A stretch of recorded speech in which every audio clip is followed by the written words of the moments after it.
I grew up in a household where I was first generation American on my father's side and second generation on my mother's side. There was always talk of the old country, which country was better, which food was tastier, and so forth. When I learned about Ancestry.com, it was only natural that I would go to the website, punch in a couple of family names, and see what would happen. Well, a lot happened. My maternal grandfather was a complete blank. All we knew was that his parents died when he was quite young.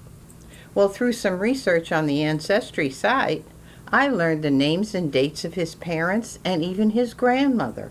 I just wish this could have happened while my mother was still alive.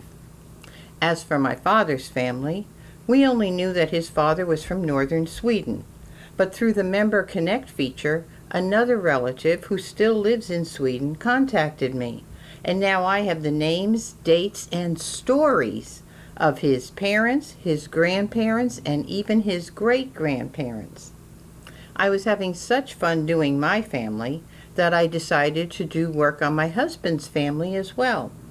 That proved to be even more successful. One leg of his family has been traced back to his great-great-great-grandparents, and that link connects us to another family member who, along with his father, printed his family tree in a book that is 2 inches thick.